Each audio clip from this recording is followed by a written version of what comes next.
Alright, I'm out here in the wilderness on a hot Texas summer day. So today I'm going to be trying to remove these quick links from these hangers, which were sent to me by Mike Rogers from Mountain Project. We were talking about tamper-proof anchors in situations like this where the anchors are pretty close to the top of the route, and somebody could potentially walk up and steal your hardware. So he suggested that a good possible option is to put either Loctite, so this is labeled 271 Loctite, on the threads of the quick link, or to put JB Weld on the threads of the quick link, which it looks like this one here is an example of some dramatic JB welding.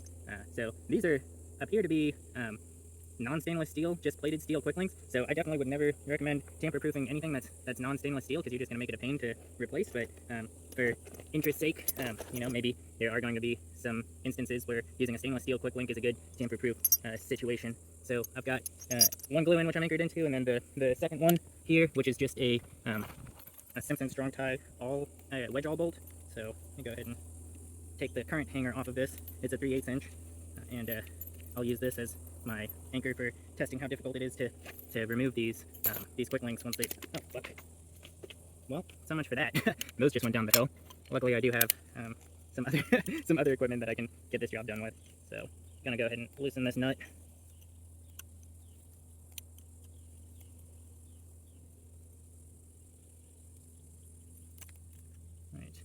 So there's the hanger which is coming off. And first, I'll try this one, which is labeled 271 Loctite, old.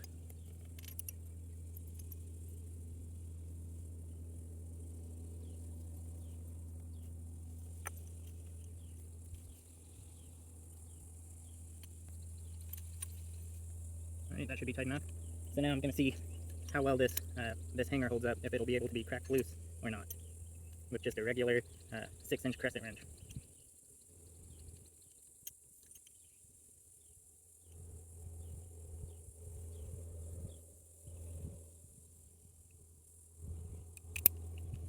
First, I'm going to get a little bit of body weight on this.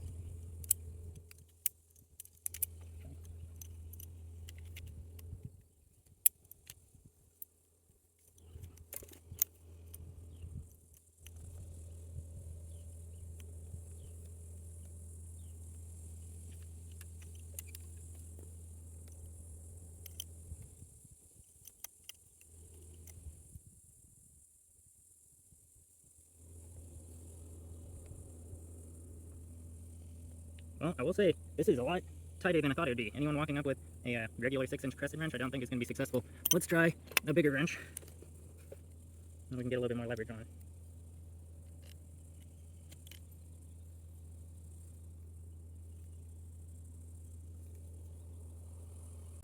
I did manage to get this to start moving here.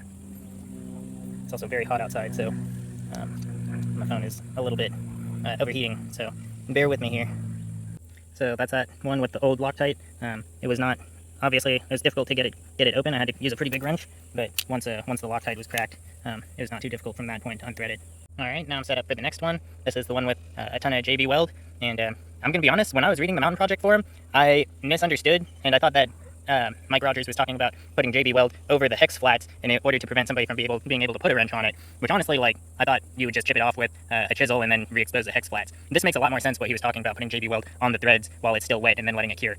So this might be a good solution for doing a tamper-proof anchor, although obviously this one doesn't look very elegant. It could work pretty well, so we'll see how hard it is for me to get this loose. Yeah, so this was actually even easier than the red Loctite one.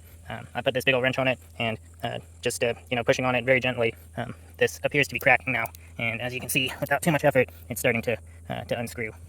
Alright, and there are the final results.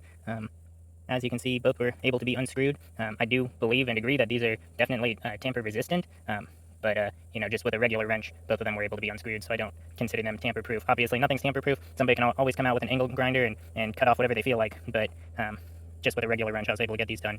Mike did also send me these other ones, which are an example of the red Loctite new, and another one that's a JB Weld.